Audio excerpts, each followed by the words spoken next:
اور سگی بھی اب عدم آباد کی جانب روانہ ہو چکی تھی، گویا ایک پارٹی تو سرے سے غیر حاضر تھی۔ مجھے جو کچھ بھی معلوم کرنا تھا دوسری پارٹی یعنی پٹواری اینڈ کمپنی ہی سے معلوم کرنا تھا، اور وہ بھی طریقے اور سلیقے سے۔ اس کام کے آغاز کے طور پر میں نے صابر علی کو ایک اہم ذمہ داری سونپ دی تھی، اسے اپنی بیوی رضیہ کی مدد سے دیوار کی دوسری جانب کا احوال جاننا تھا۔ دوپہر کے بعد کانسٹیبل امانت علی واپس آ گیا۔ میں نے امانت علی کو سگی کی لاش کے ساتھ سرکاری ہسپتال بھیجا تھا۔ وہ میرے سامنے آ کر بیٹھا تو میں نے سوالیہ نظر سے اس کی طرف دیکھا۔ ملک صاحب، میں نے سگی کی لاش کو ہسپتال پہنچا دیا ہے۔ وہ میری نگاہ کے مفہوم کو سمجھتے ہوئے بولا، ابتدائی رپورٹ کل شام تک یا پرسوں صبح تک مل جائے گی۔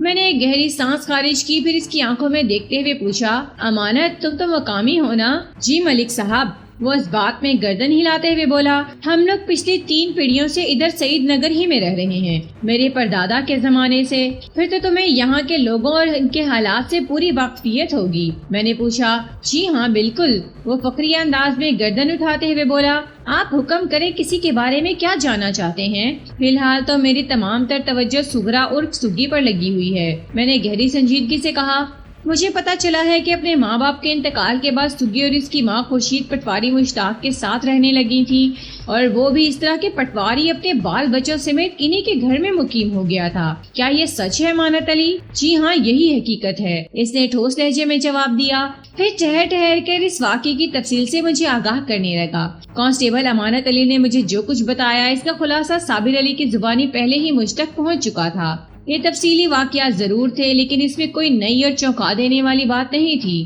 وہ اپنی بات مکمل کر کے خاموش ہوا تو میں نے چپتے ہوئے لہجے میں پوچھا، پٹواری مشتاق کی ہمدردی بڑی عجیب ہی نہیں ہے؟ بہت عجیب ہے جناب، وہ آنکھوں کو گھماتے ہوئے بولا۔ پٹواری مشتاق کی اس حرکت پر تو بڑی باتیں بھی بنی تھی۔ کس قسم کی باتیں؟ میں نے چونکے ہوئے لہجے میں پوچھا۔ یہی کہ وہ ہچکچاہٹ آمیز لہجے میں بولا، اکثر لوگوں کو یہ کہتے سنا گیا تھا کہ پٹواری مشتاق نے بہت بڑا اور لمبا ہاتھ مارا ہے۔ لمبا ہاتھ مارا ہے؟ کیا مطلب؟ میں نے سوالیہ نظر سے اس کی طرف دیکھا۔ جناب، بات یہ ہے کہ پٹواری جی کے پاس پہلے ایک چھوٹا گھر تھا، وہ وضاحت کرتے ہوئے بولا۔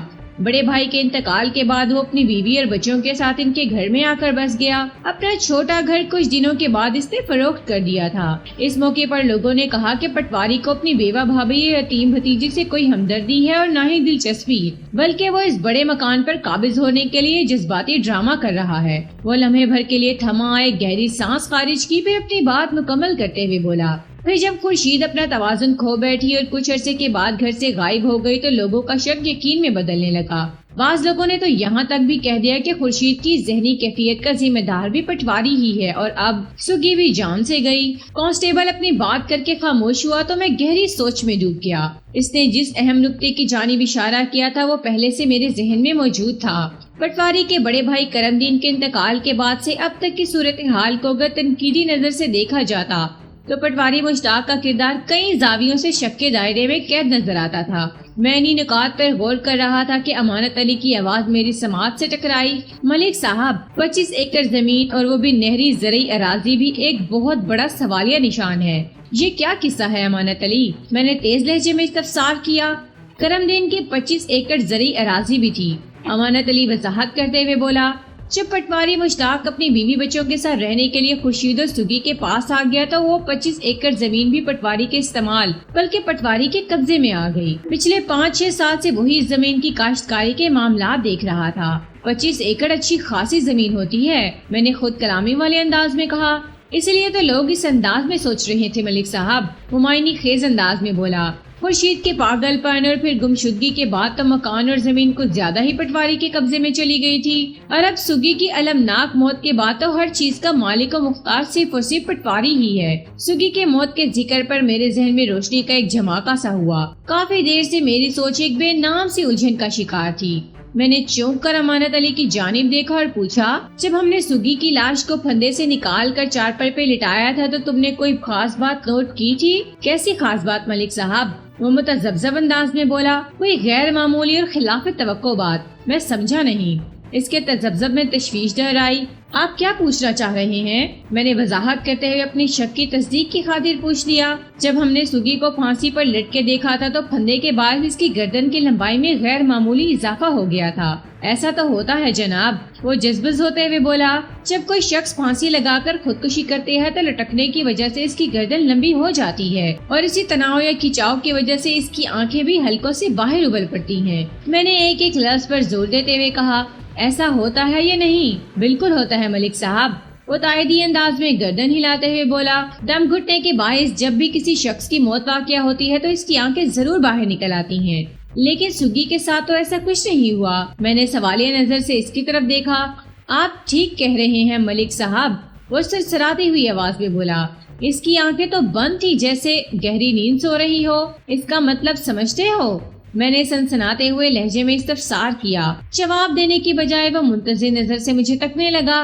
میں نے کہا، حقیقت کا پردہ تو پوسٹ مارٹم کی رپورٹ ہی چاک کرے گی، مگر میں بڑے وثوق کے ساتھ کہہ سکتا ہوں کہ سوگی کو پھانسی کے پھندے نے نہیں مارا۔ پھر وہ حیرانی سے منہ کھول کر مجھے دیکھنے لگا۔ مجھے یقین ہے کہ سوگی کی موت پھانسی کے پھندے تک پہنچنے سے پہلے ہی واقع ہو چکی تھی۔ میں نے سوچ میں ڈوبے ہوئے لہجے میں کہا، مردہ سوگی کو پھانسی کے پھندے سے لٹکا کر یہ تاثر دینے کی کوشش کی گئی ہے کہ اس نے خودکشی کی ہے، پھر تو یہ سیدھا سادہ قتل ہوا نا؟ امانت علی کی آواز میں ہجان جھلکتا تھا۔ ہاں، میں نے مستحکم لہجے میں کہا۔ حالات و واقعات تو اسی جانب اشارہ کر رہے ہیں۔ پوسٹ مارٹم کی رپورٹ صورتحال کی وضاحت کر دے گی، لیکن سوگی کی جان کا دشمن کون ہو سکتا ہے؟ وہ متذبذب نظر سے مجھے دیکھنے لگا۔ تمہارا اندازہ کیا کہتا ہے امانت علی؟ جواب دینے کی بجائے میں نے الٹا اسی سے سوال کر ڈالا۔ جناب، سیدھی سی بات ہے، میرا دھیان تو مشتاق پٹواری کی طرف جا رہا ہے۔ وہ گہری سنجیدگی سے بولا۔ پٹواری کا پچھلا ریکارڈ بھی خاصا مشکوک ہے۔ اپنے بڑے بھائی کی زمین اور مکان پر قبضہ کوئی ڈھکی چھپی بات نہیں۔ کرم دین کی بیوہ خورشید اپنے پاگل پن میں پتہ نہیں کہاں غائب ہو گئی ہے۔ اس زمین و جائیداد کی اکلوتی وارث سوگی ہی باقی بچی تھی۔ آپ میری بات سمجھ رہے ہیں نا؟ بڑی اچھی طرح سمجھ رہا ہوں امانت علی، میں نے ٹھہرے ہوئے لہجے میں کہا۔ تم نے بڑے منفی انداز میں صورتحال کا تجزیہ کیا ہے، لیکن مشتاق پٹواری تو کل دوپہر ہی کو گجرانوالہ چلا گیا تھا اور سوگی گزشتہ رات ٹھیک ٹھاک اپنے کمرے میں سوئی تھی۔ پٹواری کو سوگی کی موت کے ساتھ نتھی کرنا تھوڑا دشوار محسوس ہو رہا ہے۔ میں نے آخری جملہ اس مقصد کے تحت ادا کیا تھا کہ اگر امانت علی کے ذہن میں کوئی خاص بات ہو تو فوراً اس کی زبان پر آ جائے، لیکن مجھے اپنے مقصد میں خاطر خواہ کامیابی حاصل نہ ہو سکی۔ وہ عام سے لہجے میں بولا، یہ معاملہ پٹواری مشتاق کی واپسی پر ہی سلجھایا جا سکتا ہے ملک صاحب، تمہارا کیا خیال ہے؟ میں نے اس کی آنکھوں میں دیکھتے ہوئے سوال کیا۔ ہم جب پٹواری سے پوچھیں گے کہ کیا سوگی کو اسی نے ٹھکانے لگایا ہے تو وہ فوراً تسلیم کر لے گا کہ ہاں یہ اسی کا کارنامہ ہے۔ نہیں جناب، اگر مشتاق پٹواری سوگی کے قتل میں ملوث ہے تو وہ اتنی آسانی سے زبان نہیں کھولے گا۔ ہمیں طریقے سلیقے سے تفتیش کر کے اس کی زبان سے گھلوانا ہوگا۔ وہ تو آج شام تک گجرانوالہ سے واپس آئے گا، میں نے معتدل انداز میں کہا، لیکن ہم اس کے انتظار میں شام کا انتظار نہیں کر سکتے۔ تفتیش تو ابھی اور اسی وقت شروع ہوگی۔ میں نے لمحاتی توقف کر کے گہری سانس لی، پھر اضافہ کرتے ہوئے کہا، اور اس تفتیش کا آغاز تم کرو گے امانت علی؟ وہ چونک کر مجھے دیکھنے لگا۔ میں؟ ہاں تم، میں نے ایک ایک لفظ پر زور دیتے ہوئے کہا۔ تم سعید نگر ہی کے رہنے والے ہو، لہٰذا تمہارے لیے کوئی مشکل نہیں ہوگی۔ تم اپنے تئیں یہ جاننے کی کوشش کرو کہ ان دنوں مشتاق پٹواری کے گھر کے اندر کے کیا حالات چل رہے تھے، خصوصاً سوگی کے حوالے سے۔ آپ بے فکر ہو جائیں ملک صاحب، وہ بڑے عزم سے بولا۔ میں اچھی طرح سمجھ گیا ہوں مجھے کیا کرنا ہے۔ شاباش، میں نے سراہنے والے انداز میں کہا۔ آئندہ 20 منٹ تک میں کانسٹیبل امانت علی کو سوگی کی موت اور پٹواری مشتاق کے ملوث ہونے کے حوالے سے مختلف نوعیت کی ہدایات دیتا رہا۔ میرے ذہن کو صبح سے جو نقطہ پریشان کیے ہوا تھا وہ اب ابھر کر سامنے آ چکا تھا، جبھی میری سرگرمی میں بھی خاصی تیزی آ گئی تھی۔ آج کے مقابلے میں ہمارے زمانے میں تفتیش کی سہولیات نہ ہونے کے برابر ہوا کرتی تھی۔ ہم لوگ پوچھ گچھ کے روایتی طریقوں پر ہی انحصار کیا کرتے تھے، اور حیرت انگیز بات یہ ہے کہ کامیابی کا تناسب ہمارے زمانے میں آج کی نسبت کہیں زیادہ ہوا کرتا تھا۔ مجرم تک رسائی حاصل کرنے کے سلسلے میں فنگر پرنٹس بھی ایک کلیدی کردار ادا کرتے ہیں۔ ہمارے دور میں فنگر پرنٹس کا رواج عام نہیں ہوا تھا۔ اگر کوئی تفتیشی افسر اس جانب توجہ بھی دیتا تو عدالت اس کی محنت کو کوئی خاص اہمیت نہیں دیتی تھی۔ سوگی کی حیرت ناک موت کا عقدہ حل کرنے کے لیے اگر فنگر پرنٹس کا سہارا لیا جاتا تو بہت سے سنسنی خیز انکشافات ہو سکتے تھے۔ رات میں تھانے سے اٹھنے ہی والا تھا کہ پتہ چلا پٹواری مشتاق مجھ سے ملنے آیا ہے۔ میں نے فوراً اسے اپنے کمرے میں بلا لیا۔ پٹواری کی عمر 55 کے قریب رہی ہوگی۔ وہ بھاری تنتوش کا مالک ایک میانہ قد شخص تھا۔ پریشانی اس کے چہرے سے واضح تھی۔ میں نے اسے اپنی میز کی دوسری جانب رکھی کرسی پر بیٹھنے کے لیے کہا۔ بیٹھنے سے پہلے اس نے مجھ سے پوچھا، تھانے دار صاحب یہ سب کیسے ہو گیا؟ یہ سب سے اس کی مراد یقیناً سگی کی المناک موت ہی تھی۔ میں نے گہری سنجیدگی سے کہا، پٹواری جی یہ سوال تو مجھے آپ سے پوچھنا چاہیے۔ سگی آپ کے ساتھ رہتی تھی؟ میں تو کل دوپہر میں اسے بھلی چنگی گھر چھوڑ کر گیا تھا، وہ غمزدہ لہجے میں بولا۔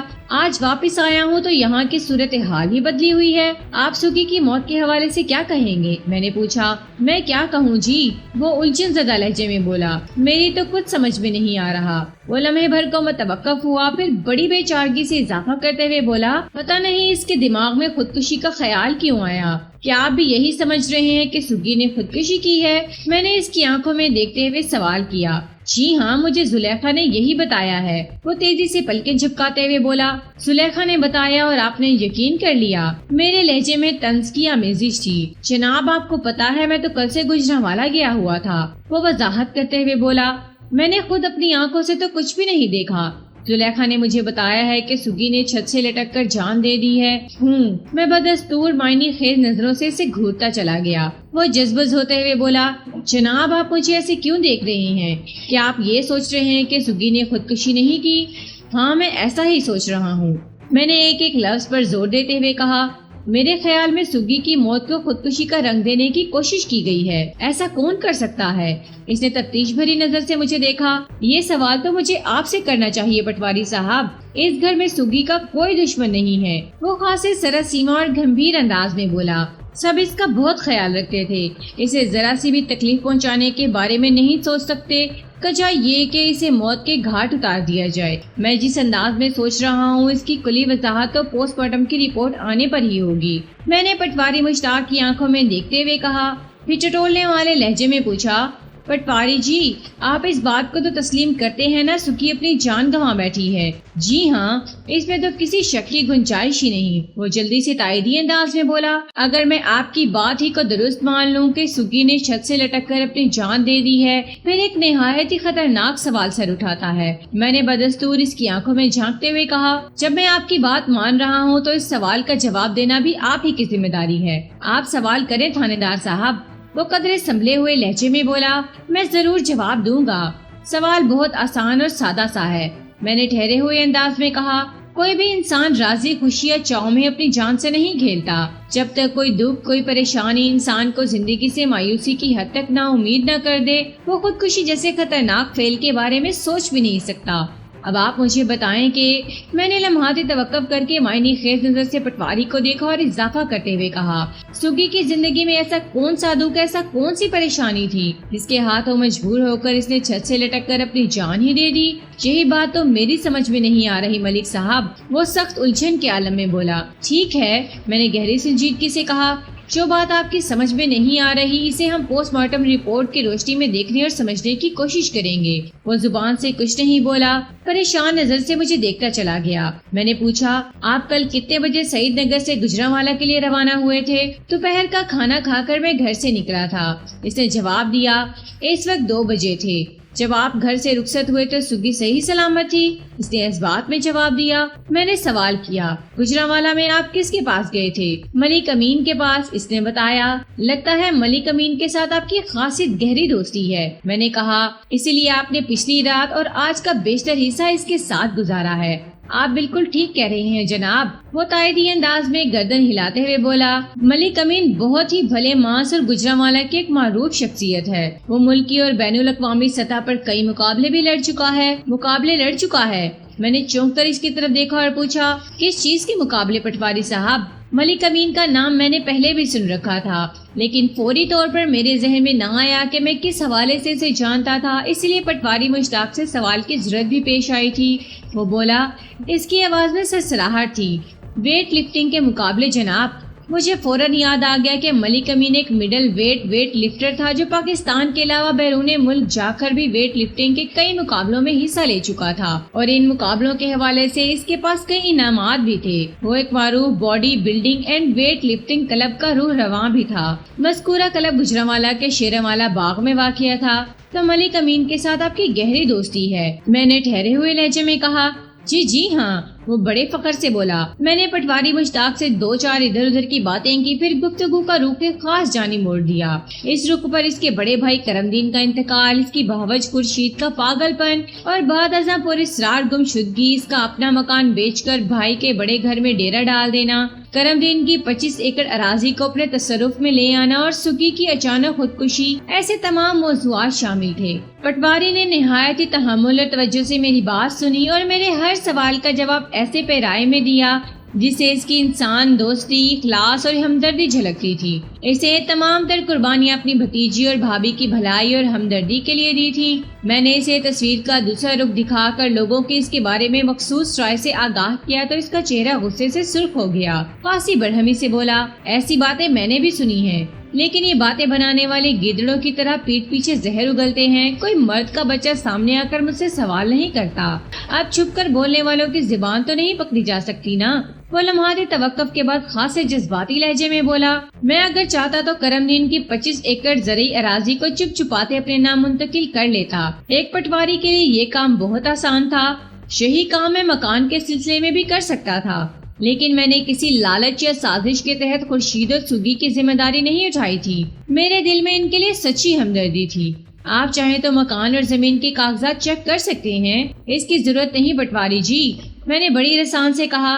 مجھے آپ کی بات پر پورا بھروسہ ہے۔ لوگوں کو تو باتیں بنانے کے سوا کچھ آتا ہی نہیں۔ وہ بدستور خفگی آمیز انداز میں بولا، کوئی اچھا کرے تو انہیں تکلیف، کوئی برا کرے تو انہیں پریشانی۔ کرم دین کی وفات کے بعد میں نے خورشید اور سگی کے لیے جو کچھ بھی کیا، اس میں میری نیک نیت یا خلوص شامل تھا۔ میرا اللہ میری نیت اور دل کے حالات کو جانتا ہے۔ مجھے لوگوں کی بات اور ان کے خیالات کی کبھی پرواہ نہیں تھی اور نہ ہی اب کوئی پرواہ ہے۔ میں آپ کی بات سے مکمل اتفاق کرتا ہوں پٹواری جی، میں نے ٹھہرے ہوئے لہجے میں کہا، لیکن سگی کی موت کے بعد صورتحال تبدیل ہو گئی ہے۔ کیا تبدیل ہو گئی ہے؟ اس نے حیرت بھری نظر سے مجھے دیکھا۔ یہ 25 ایکڑ زرعی اراضی اور وسیع اور شاندار مکان اب آپ کے رحم و کرم پر ہے۔ میں نے معنی خیز انداز میں کہا، رحم و کرم پر؟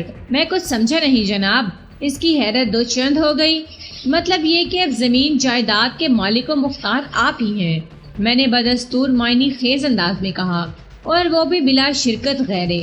تو اس میں میرا کیا قصور ہے؟ وہ اچھل پڑا۔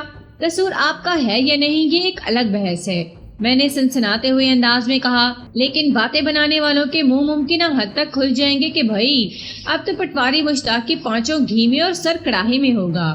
ملک صاحب، میں نے آپ کی خدمت میں عرض کیا ہے نا، وہ نہایت ہی مستحکم انداز میں بولا، مجھے کسی کے کچھ بھی کہنے کی ذرا پرواہ نہیں ہے۔ میں نے مر کر جس ذات کو منہ دکھانا ہے وہ سب جانتا ہے۔ میں نے مزید چند سوالات کے بعد اس سے کہا، پٹواری جی آپ جانتے ہیں کہ میں اس علاقے کا تھانہ انچارج ہوں۔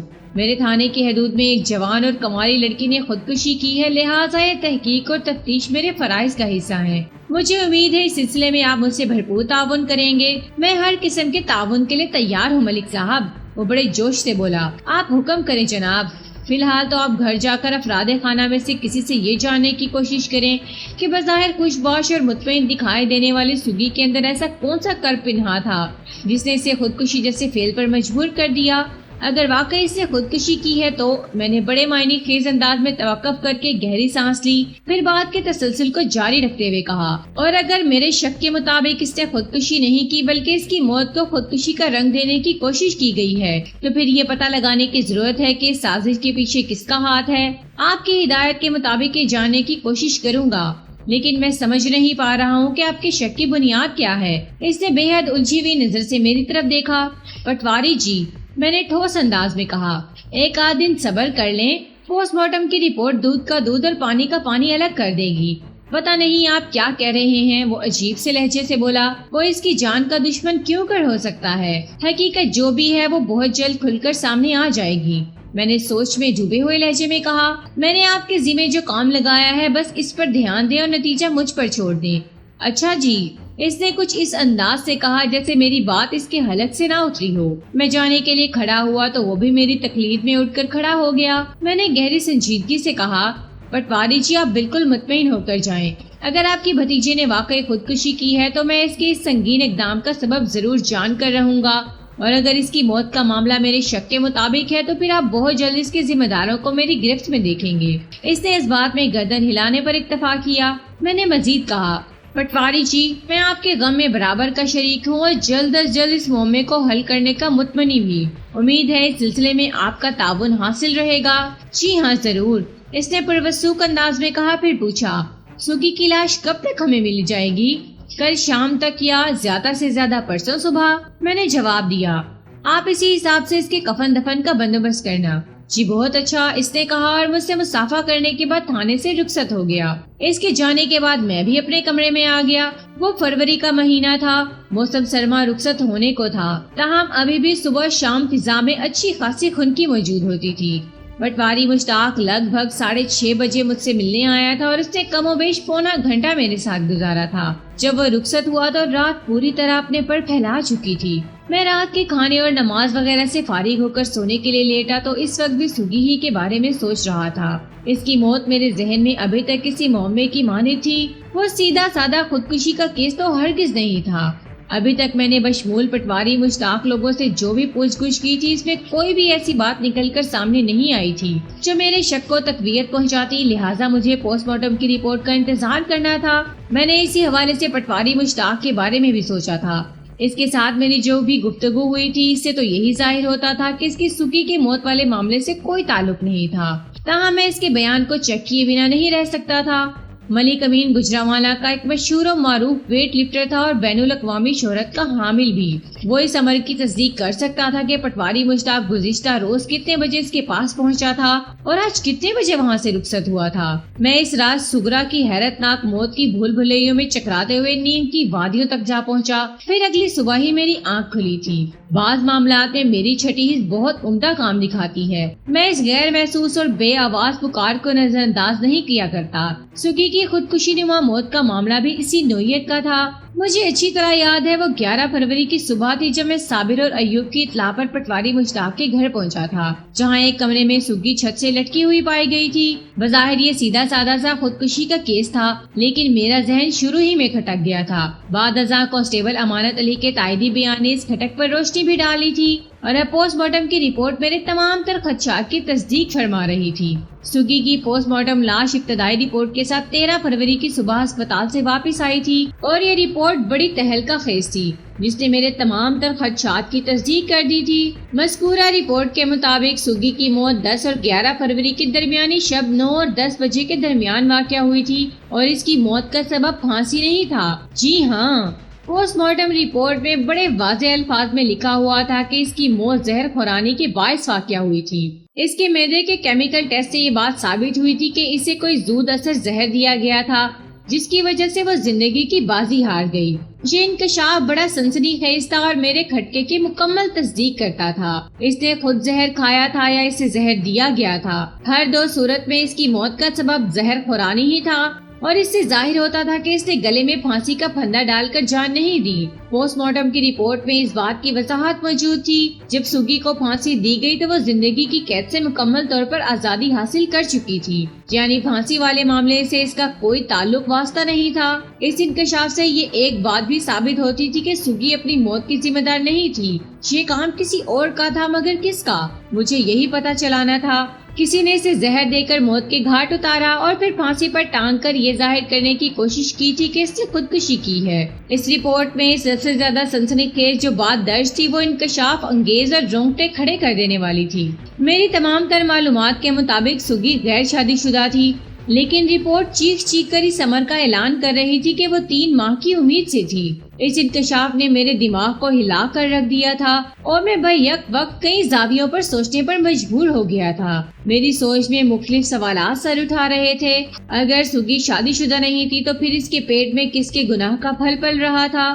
کیا سوگی نے اس پھل کے ساتھ ہی خود کو موت کے حوالے کر دیا تھا؟ کیا اس گناہ کے ذمہ دار نے کسی بہانے سوگی کو زہر دے دیا تھا تاکہ نہ رہے بانس اور نہ بجے بانسری؟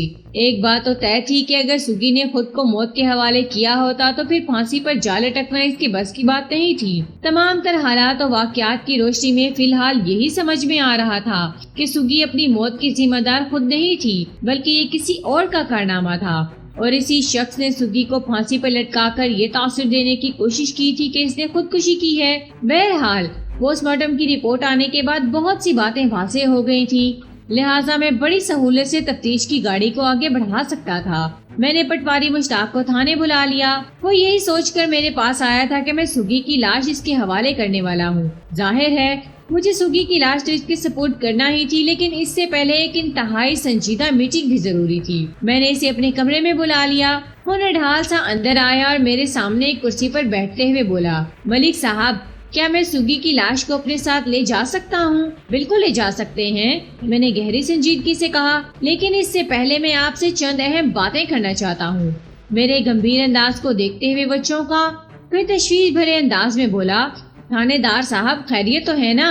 خیریت نہیں ہے پٹواری جی، کیا سگی کی خودکشی کا سبب سامنے آ گیا؟ اس نے ڈرتے ڈرتے پوچھ دیا۔ خودکشی نہیں، قتل پٹواری جی، میں نے سنسناتے ہوئے لہجے میں کہا۔ قتل؟ وہ ہکلا کر رہ گیا۔ جی آپ کیا کہہ رہے ہیں؟ میں حقیقت بیان کر رہا ہوں پٹواری جی، میں نے ٹھہرے ہوئے لہجے میں کہا۔ پوسٹ مارٹم کی رپورٹ بیان کرتی ہے کہ سگی کو ایک خطرناک زہر دے کر موت کے گھاٹ اتارا گیا ہے، اور بعد ازاں اس کی لاش کو چھت سے لٹکا کر یہ تاثر پیدا کرنے کی کوشش کی گئی ہے کہ اس نے خودکشی کی ہے۔ جی آپ کیا کہہ رہے ہیں؟ میں بالکل سچ کہہ رہا ہوں، میں نے خاصے مضبوط لہجے میں کہا، اور یہ تو کچھ بھی نہیں ہے۔ پوسٹ مارٹم کی رپورٹ پہ ایک ایسا انکشاف بھی درج ہے جسے سن کر آپ کے دماغ کے پر کھچے اٹھ جائیں گے۔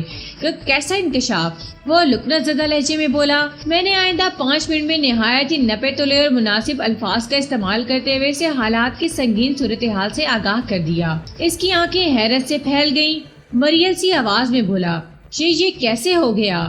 یہ سوال تو مجھے آپ سے کرنا چاہیے پٹواری جی، آپ مجھ سے بڑی قسم لے لیں ملک صاحب۔ وہ بے بسی سے بولا، میں اس بارے میں کچھ نہیں جانتا، آپ کے جاننے یا نہ جاننے سے کوئی فرق نہیں پڑتا پٹواری جی، میں نے اس کی آنکھوں میں جھانکتے ہوئے کہا۔ پوسٹ مارٹم کی رپورٹ نے حقیقت کھول دی ہے جسے جھٹلایا یا بدلا نہیں جا سکتا۔ اگر یہ بات گاؤں والوں کو پتہ چل گئی تو میری عزت خاک میں مل جائے گی۔ وہ روحانسی آواز میں بولا، کاش زمین پھٹ جائے اور میں اسی میں دفن ہو جاؤں۔ آپ کے زمین میں دفن ہونے سے بات نہیں بنے گی پٹواری جی، میں نے ایک لفظ پر زور دیتے ہوئے کہا۔ جب پوسٹ مارٹم کی رپورٹ سگی کی موت کو ایک قتل قرار دے رہی ہے تو مجھے اپنی تفتیش کے ذریعے سگی کے قاتل تک پہنچنا ہوگا، اور اس تفتیش میں… وہ جملہ نامکمل چھوڑ کر وحشت زدہ انداز میں مجھے دیکھنے لگا۔ پٹواری جی، آپ ایک عزت دار آدمی ہیں، میں نے گہری سنجیدگی سے کہا۔ میں کوشش کروں گا کہ اپنی تفتیش کے دوران میں آپ کی عزت کی ممکنہ حد تک حفاظت کروں۔ میں آپ کا یہ احسان زندگی بھر نہیں بھولوں گا تھانے دار صاحب، وہ بھرائی ہوئی آواز میں بولا۔ اس میں احسان والی کوئی بات نہیں پٹواری جی، میں نے صاف گوئی کا مظاہرہ کرتے ہوئے کہا۔ میں ایک سخت گیر تھانے دار کے ساتھ ایک ہمدرد دل رکھنے والا انسان بھی ہوں۔ میں اس کیس میں آپ کی نازک پوزیشن کو اچھی طرح سمجھ سکتا ہوں۔ یہ آپ کا بڑا پن ہے جناب، وہ ممنونیت بھرے لہجے میں بولا۔ آپ بہت عظیم انسان ہیں۔ میں نے اس کے خیالات پر کوئی تبصرہ نہیں کیا اور کہا، مجھے امید ہے آپ اس کیس کو حل کرنے کے سلسلے میں میری ہر ممکن مدد کریں گے۔ میں آپ کے تعاون کے بغیر آگے نہیں بڑھ سکتا۔ آپ حکم کریں، میں ہر خدمت کے لیے حاضر ہوں۔ وہ جلدی سے بولا۔ میں نے استفسار کیا، کیا آپ سگی کے ایسے کسی معاملے سے واقف نہیں ہیں؟ پوسٹ مارٹم کی رپورٹ جس جانب اشارہ کر رہی ہے۔ آپ مجھ سے بڑی قسم لے لیں اگر مجھے ذرا بھی سنگن ہو۔ وہ بڑے اعتماد سے بولا، اگر ایسی کوئی بات میرے علم میں ہوتی تو میں اس مسئلے کو خوش اسلوبی سے نپٹا لیتا، سگی کی جان نہ جاتی۔ اب یہ بات کسی شک کی محتاج نہیں رہی کہ سگی کی لاش کو پھانسی پر لٹکا کر خودکشی کا تاثر دینے کی کوشش کی گئی ہے۔ میں نے مشتاق پٹواری کے چہرے پر نگاہ جماتے ہوئے کہا، مردہ سگی اپنی مرضی اور کوشش سے تو پھانسی نہیں لگا سکتی نا۔ اس کے ساتھ ہی یہ بات بھی طے ہے کہ… میں نے ڈرامائی انداز میں توقف کر کے گہری سانس لی، پھر اضافہ کرتے ہوئے کہا، جس کسی شخص نے بھی سگی کی لاش کو پھانسی دی ہے اس کا تعلق آپ کے گھر کے ساتھ بہت ہی گہرا ہے۔ یہ نہیں ہو سکتا ملک صاحب، وہ سرسراتی ہوئی آواز میں بولا۔ یا پھر… میں نے سنی انسنی کرتے ہوئے کہا، یا پھر اسے آپ کے گھر کے اندر سے کسی کی پوری حمایت حاصل رہی ہے، ورنہ… میں چند سیکنڈ کے لیے رکا، پھر اپنی بات کو آگے بڑھاتے ہوئے کہا، ورنہ یہ کام ممکن نہیں ہو سکتا۔ آپ کی بیوی زلیخا کے بیان کے مطابق وقوع کی رات گھر کے تمام افراد نے ایک ساتھ مل کر کھانا کھایا تھا، پھر دیر تک ان میں مختلف نوعیت کی باتیں ہوتی رہی تھی۔ اس کے بعد سب اپنے اپنے کمروں میں سونے کے لیے چلے گئے تھے۔ پھر جب صبح سگی اپنے کمرے سے باہر نہیں آئی تو زلیخا کو اس خلاف معمول بات پر شدید حیرت ہوئی۔ اس نے سگی کے کمرے میں جا کر صورتحال کا جائزہ لینے کی کوشش کی تو انکشاف ہوا کہ اس نے چھت سے لٹک کر خودکشی کر لی ہے۔ زلیخا نے میرے سوالات کے جواب میں یہ بھی بتایا تھا۔ میں سانس درست کرنے کے لیے تھما ٹٹولنے والی نظر سے مشتاق پٹواری کو دیکھا، پھر سلسلہ کلام کو آگے بڑھاتے ہوئے کہا۔ زلیخا نے بڑے یقین کے ساتھ مجھے بتایا تھا کہ رات کو اس نے گھر کے بیرونی دروازے کو بند کر کے اندر سے کنڈی لگا لی تھی اور صبح جب وہ بیدار ہوئی تو کنڈی لگی ہوئی تھی۔ اس کا ایک ہی مطلب نکلتا ہے کہ جس بھی شخص نے سگی کی لاش کو پھانسی کے پھندے تک پہنچایا تھا، اسے گھر کے کسی فرد کی مکمل حمایت اور مدد حاصل رہی ہے، اور وہ شخص یہ بھی جانتا تھا کہ سگی کو زہر دے کر موت کے گھاٹ اتارا جا چکا ہے۔ اب آپ فرمائیں کیا کہتے ہیں بیچ اس مسئلے کے؟ میں آپ کے بیان کردہ حقیقت کو جھٹلا نہیں سکتا جناب، وہ شکستہ انداز میں بولا، لیکن یہ باتیں میرے ذہن میں بھی جگہ نہیں بنا پا رہی۔ میں اپنے گھر کے سبھی افراد کو اچھی طرح جانتا ہوں۔ میرے بچے اور بیوی سگی سے بہت محبت کرتے تھے، اس کا ہر لحاظ سے بڑا خیال رکھتے تھے۔ ان میں سے کوئی بھی سگی سے ایسی بھیانک دشمنی نہیں کر سکتا۔ میں تو ایوب کے بارے میں آپ کا کیا خیال ہے؟ میں نے قطع کلامی کرتے ہوئے تیز لہجے میں استفسار کیا۔ ایوب؟ میں کچھ سمجھا نہیں ملک صاحب، اس نے آنکھیں سکیڑ کر پوچھا۔ ایوب پٹواری مشتاق کا بڑا بیٹا تھا، جس کی عمر 15 سال کے قریب تھی، لیکن اپنی صحت اور قد کاٹ کے حوالے سے وہ 18 سال کا لگتا تھا۔ یہی نوجوان 2 روز پہلے صابر علی کے ساتھ اس اندھوناک واقعے کی اطلاع دینے میرے پاس تھانے آیا تھا۔ ایوب کے ذکر پر پٹواری بری طرح چونکا تو میں نے کہا، کیا ایوب سگی کے ساتھ ملوث نہیں ہو سکتا؟ میں نے یہ سوال ایک خاص زاویے سے کیا تھا۔ پٹواری فوراً میری بات کی تہہ میں پہنچ گیا اور بڑی شدت سے نفی میں گردن جھٹکتے ہوئے بولا، سوال ہی پیدا نہیں ہوتا ملک صاحب، آپ کے اس وثوق کا کوئی خاص سبب؟ ایوب سگی سے 8-9 سال چھوٹا ہے جناب، وہ وضاحت کرتے ہوئے بولا۔ وہ تو سگی کو نغمہ کی طرح اپنی بڑی بہن سمجھتا تھا۔ نغمہ ایوب کی سگی بہن ہے، مگر سگی اس کی تایا ذات تھی۔ میں نے رشتوں کے ایک انتہائی نازک پہلو کو اجاگر کرتے ہوئے کہا۔ بلاک سگی کو اپنی بہن سمجھتا رہے، لیکن وہ اس کے لیے نامحرم ہی تھی۔ شانی ان دونوں کے بیچ ایسا کوئی معاملہ ممکن ہے جس کی نشاندہی پوسٹ مارٹم کی رپورٹ میں کی گئی ہے؟ میں نے رک کر ایک گہری سانس لی، پھر اپنی بات مکمل کرتے ہوئے کہا، جوانی آگ اور پیٹرول کا کھیل ہے، اسے بارود اور ماچس سے بھی تشبیہ دی جا سکتی ہے۔ 2 نامحرم جوان لڑکے اور لڑکے کے درمیان کوئی بھی گل کھل سکتا ہے۔ آپ تو ماشاءاللہ جہاں دیدہ اور تجربہ کار آدمی ہیں، میری باتوں کی تردید نہیں کریں گے۔ میں واقعی آپ کی باتوں کی تردید نہیں کروں گا، کیونکہ آپ نے انسانی فطرت اور جوانی کی حقیقت کی بات کی ہے، وہ ٹھہرے ہوئے لہجے میں بولا، لیکن مجھے اپنی اولاد پر بھی مکمل بھروسہ ہے۔ میں اس انداز سے کبھی سوچ بھی نہیں سکتا، مگر اب سوچنے کی ضرورت ہے پٹواری جی، میں نے اصراری انداز میں کہا۔ حقیقت حال آپ کے سامنے ہے، میں تحقیق اور تفتیش کی گاڑی کو کسی بھی قیمت پر روک نہیں سکتا۔ پوسٹ مارٹم کی رپورٹ میں جو بھی چھوٹے بڑے انکشاف ہوئے ہیں وہ اب اس واقعے کے ریکارڈ کا حصہ بن چکے ہیں۔ مجھے اپنے اعلیٰ افسران کو بھی جواب دینا ہے۔ مجھے امید ہے کہ صورتحال کی نزاکت کو سمجھتے ہوئے آپ مجھ سے حت المقدور تعاون کریں گے۔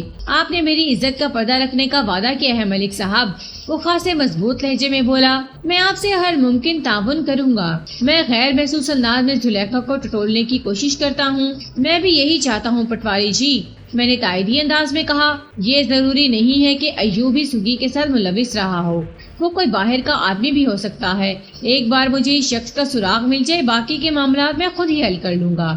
جی میں پوری کوشش کروں گا کہ آپ کے کام آ سکوں، وہ خلوص نیت سے بولا۔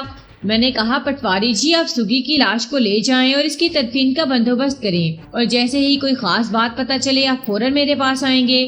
اس نے میری ہدایت پر عمل کرنے کا یقین دلایا۔ میں نے ضروری کارروائی کے بعد سگی کی لاش اس کے حوالے کر دی۔ میں نے پٹواری مشتاق کے ساتھ خاصا نرمی کا برتاؤ کیا تھا اور اسے ہر ممکن سہولت فراہم کرنے کی کوشش بھی کی تھی، اور اس کی بنیادی وجہ یہ تھی کہ وہ مجھے سچا اور کھرا آدمی نظر آیا تھا۔ میں نے اپنے عملے کا ایک آدمی گجرانوالہ روانہ کر کے پٹواری کے بیان کی تصدیق بھی کرا لی تھی کہ وہ ملک امین کے پاس کتنا وقت گزار کر آیا تھا۔ پٹواری کی ذات شک سے بالا تر ثابت ہوئی تھی۔ یہ سب تو ٹھیک تھا، لیکن خرابی والی بات یہ تھی کہ میں ابھی تک سگی کی پراسرار موت کا معمہ حل نہیں کر پایا تھا۔ میں نے ایک مرتبہ پھر پٹواری کے گھر جا کر زلیخا، ایوب اور نغمہ سے خاصی تفصیلی بات چیت کی تھی، مگر کوئی خاطر خواہ نتیجہ برآمد نہیں ہو سکا۔ یہ سگی کی تدفین کے 2 روز بعد کا واقعہ ہے۔ میں تھانے میں بیٹھا اسی گمبھیر مسئلے کو حل کرنے کی کوشش میں مصروف تھا کہ مجھے صابر علی کی آمد کی اطلاع دی گئی۔ صابر علی وہ دراز قامت اور دبلا پتلا شخص تھا جو سگی کی خودکشی کی خبر لے کر ایوب کے ہمراہ میرے پاس آیا تھا۔ وہ پٹواری مشتاق کا پڑوسی بھی تھا۔ میں نے فوراً اسے اپنے کمرے میں بلا لیا۔ وہ شام کا وقت تھا، دھوپ رخصت ہو چکی تھی، اب تب میں اندھیرا پھیلنے ہی والا تھا۔ تھوڑی ہی دیر کے بعد صابر علی میرے سامنے موجود تھا اور وہ اکیلا نہیں تھا، اس کے ساتھ بھرے بھرے جسم کی مالک ایک سانولی سلونی عورت بھی تھی۔ میں نے انہیں بیٹھنے کے لیے کہا، پھر سوالیہ نظر سے صابر علی کی طرف دیکھنے لگا۔ وہ میری نگاہ کا مطلب سمجھتے ہوئے جلدی سے بولا، یہ میری گھر والی رضیہ ہے جی۔ اس نے اپنی ساتھی عورت کی جانب اشارہ کرتے ہوئے بتایا، ہم دونوں گاؤں والوں کی نظر سے بچ کر آپ کے پاس آئے ہیں جناب۔ رضیہ کا نام سنتے ہی مجھے فوراً یاد آ گیا کہ میں نے صابر علی کو ایک اہم کام سونپا تھا۔ وہ کام اس نے اپنی بیوی رضیہ کی مدد سے کرنا تھا۔ پچھلے 2 دن ایسی افراتفری میں گزرے تھے کہ رضیہ کی طرف میرا دھیان ہی نہیں جا سکا۔ یہ دونوں میاں بیوی ایک ساتھ مجھ سے ملنے آئے تھے تو اس کا مطلب یہی تھا کہ کوئی خاص بات ہے۔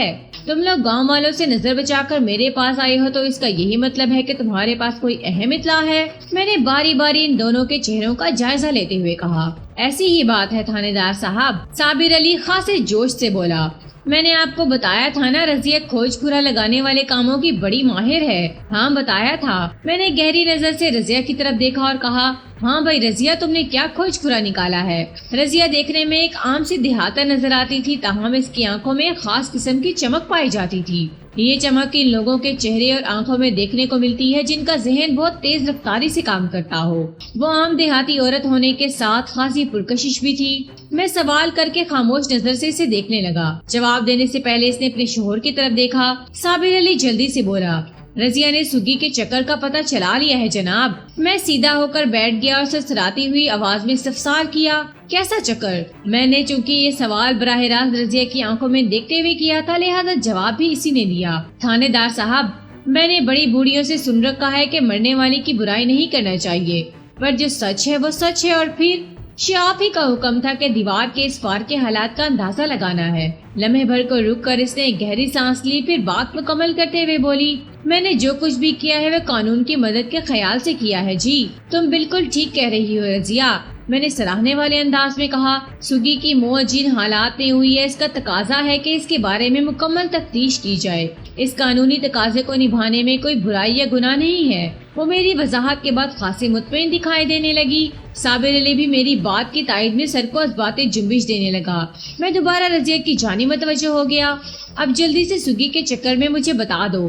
مجھے پتا چلا ہے جناب، وہ ٹھہرے ہوئے لہجے میں بتانے لگی۔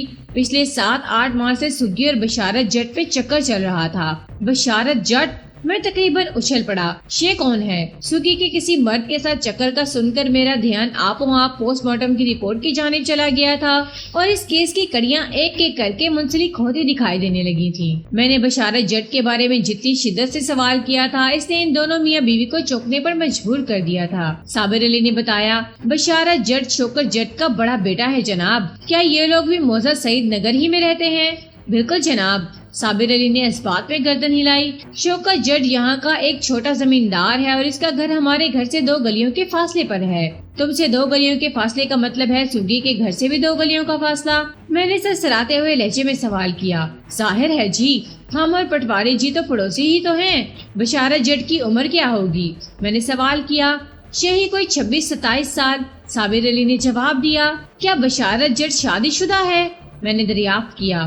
صابر نے نفی میں گردن ہلائی اور بتایا، ابھی اس کی شادی نہیں ہوئی۔ رضیہ، تم نے بتایا ہے کہ پچھلے 7-8 ماہ سے سگی اور بشارت جٹ میں کوئی چکر چل رہا تھا۔ میں نے صابر علی کی بیوی کی آنکھوں میں دیکھتے ہوئے کہا، اس چکر کی کچھ وضاحت کرو گی؟ وضاحت کیا کروں جی، آپ خود سے آنے ہیں۔ وہ جزبز ہوتے ہوئے بولی، وہ چکر تھا عاشقی معشوقی والا۔ تمہارا مطلب ہے وہ دونوں ایک دوسرے سے محبت کرتے تھے؟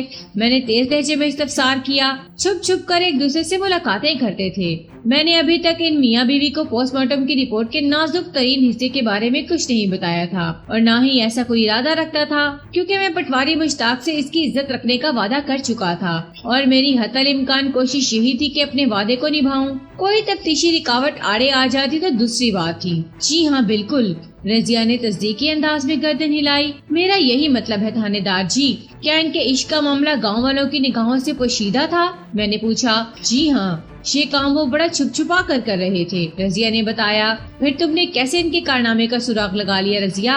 ویسے ان کے چھپ چھپا کر کرنے والے معاملے سے میں بھی متفق تھا، کیونکہ اگر یہ قصہ تشت ازبام ہوتا تو تھوڑی بہت سنگن مشتاق پٹواری کو بھی ہو ہی جاتی۔ میرے سوال کے جواب میں رضیہ نے بتایا، تھوڑی مشکل تو پیش آئی ہے تھانے دار جی، لیکن میں نے جیسے تیسے آپ کے حکم کے مطابق کام کر دیا ہے۔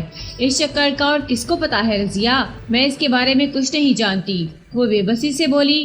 اگر تمہیں اس چکر کو ثابت کرنے کو کہوں تو پھر تم کیا کرو گی؟ میں گواہی کے لیے شاہدہ کو آپ کے پاس پیش کر دوں گی، وہ سادگی سے بولی۔ یہ شاہدہ کون ہے؟ میں نے قدرے تیز لہجے میں استفسار کیا۔ یہ سگی کی بہت قریبی دوست ہے، رضیہ نے بتایا۔ میں نے بڑی مشکل سے اس کے چکر کے بارے میں اگلوایا ہے۔ اگر سگی زندہ ہوتی تو شاید شاہدہ زبان نہ کھولتی۔ اس نے مجھ سے وعدہ لیا ہے کہ میں اس چکر کے بارے میں کسی اور کو نہیں بتاؤں گی۔ رضیہ، یہ تم نے بہت بڑا کام کیا ہے، میں نے ٹھہرے ہوئے لہجے میں کہا۔ اب یہاں سے میرا کام شروع ہوتا ہے، تم گھر جا کر آرام کرو، صابر علی نے پوچھا۔ رضیہ کو دوبارہ تھانے آنے کی ضرورت تو نہیں؟ بالکل نہیں، میں نے قطعیت سے کہا۔ میں شاہدہ اور بشارت جٹ سے خود ہی نمٹ لوں گا۔ کہیں میرا نام تو نہیں آئے گا جناب؟ رضیہ نے حفظ ما تقدم کے طور پر پوچھا۔ سوال ہی پیدا نہیں ہوتا، میں نے تسلی بھرے انداز میں کہا۔ تم بے فکر ہو جاؤ، مجھے جو کچھ بھی کرنا ہوگا وہ اپنے مخصوص انداز میں کروں گا۔ کسی کو بھی پتہ نہیں چلے گا کہ میں نے تمہاری فراہم کردہ معلومات کی روشنی میں آگے بڑھ کر بشارت جٹ کی گردن پر ہاتھ ڈالا ہے۔ گردن پر ہاتھ ڈالا ہے کہ الفاظ نے ان میاں بیوی کو بری طرح چونکا دیا۔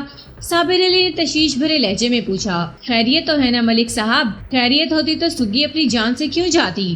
میں نے گول مول جواب دیا۔ کیا آپ سمجھتے ہیں کہ سگی کی موت میں بشارت جٹ کا ہاتھ ہے؟ ایسا ہو بھی سکتا ہے، میں نے ایک بار پھر مبہم انداز میں کہا۔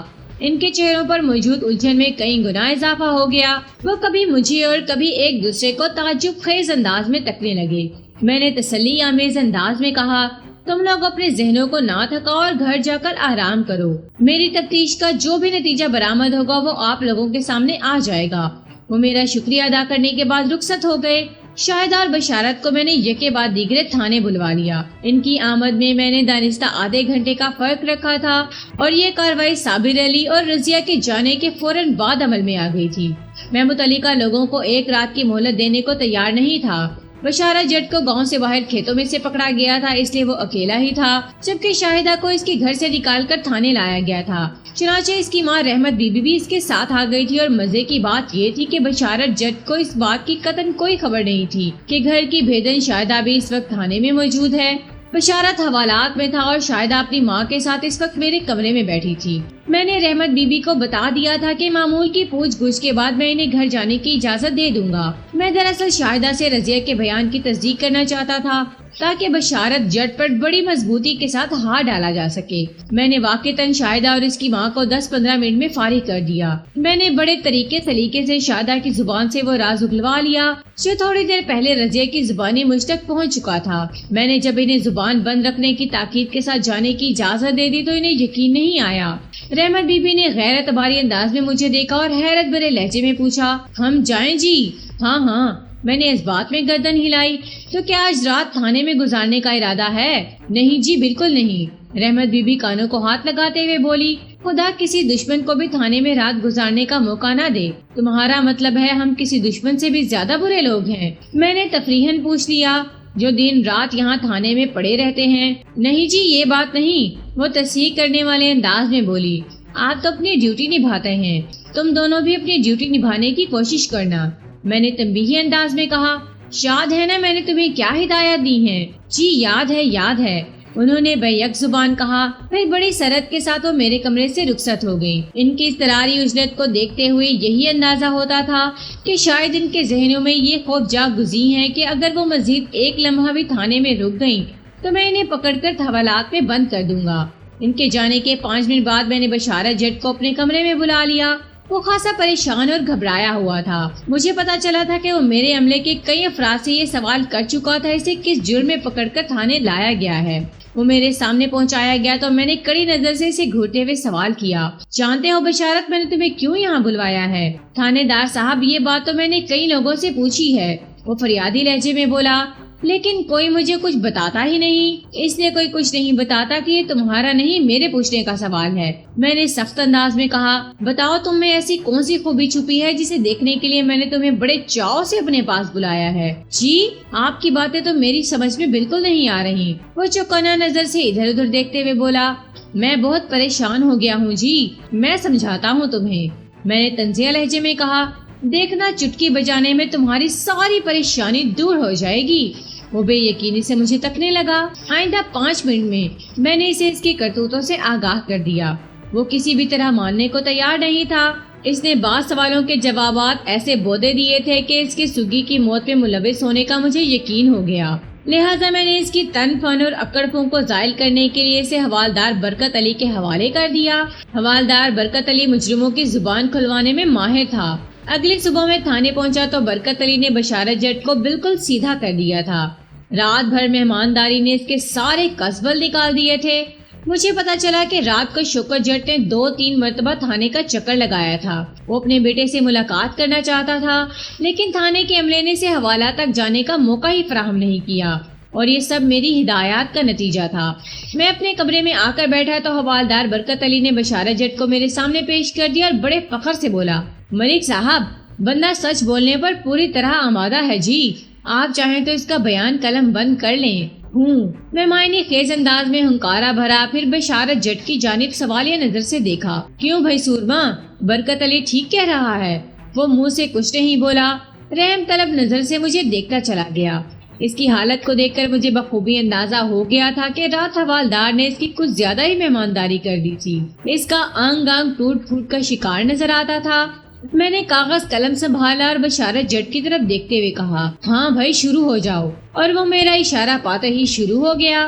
اس روز میں نے بشارت جٹ کا جو بیان قلم بند کیا وہ در حقیقت اس کا ایک بار جرم تھا۔ اس نے اپنے چھوٹے بڑے تمام جرائم کا اقرار کر لیا تھا۔ واقعات کے مطابق اس نے ایک خاص منصوبہ بندی کے تحت سگی کو اپنی محبت کے جال میں پھنسایا تھا۔ وہ اس کے ساتھ سنجیدہ نہیں تھا۔ انہی چوری چھپے ملاقاتوں میں ایک نازک لمحے کے دوران میں وہ دونوں تمام اخلاقی حدود کو پھلانگتے چلے گئے، جس کا نتیجہ وہی نکلا جو پوسٹ مارٹم کی رپورٹ میں درج تھا۔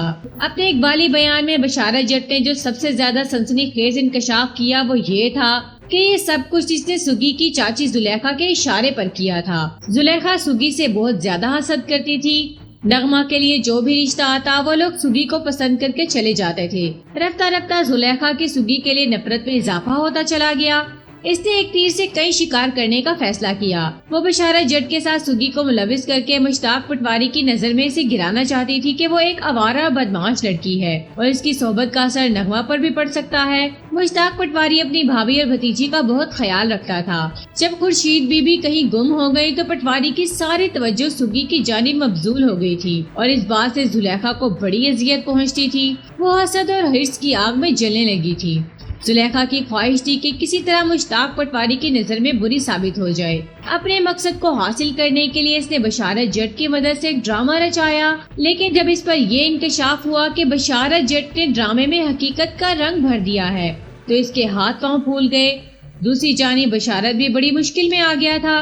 ان کے مشترکہ کارنامے کے نتائج کی روشنی میں سگی نے بشارت جٹ سے شادی کے لیے ضد شروع کر دی تھی۔ یہ زلیخا کے پروگرام کا حصہ نہیں تھا۔ جب زلیخا اور بشارت جٹ نے ایک دوسرے کو اپنی آپ بیتی سنائی تو زلیخا کے شیطانی ذہن نے فوراً اس مسئلے کا حل نکال لیا۔ اس نے بشارت جٹ کے ذریعے سگی تک سفوف کی ایک پڑیا پہنچوائی جو در حقیقت زود اثر زہر تھا۔ بشارت نے بس پورا پڑیا سگی کو دیتے ہوئے کہا کہ اگر وہ رات کو سوتے وقت یہ دوا کھا لے گی تو اسے اس مصیبت سے نجات مل جائے گی جس کی وجہ سے وہ بشارت جٹ کو شادی کے لیے مجبور کر رہی ہے۔ سگی کے پاس کوئی اور محفوظ راستہ نہیں تھا، لہٰذا مجبوراً اسے بشارت جٹ کی بات ماننا پڑی جو کہ اصل میں زلیخا کی بات تھی۔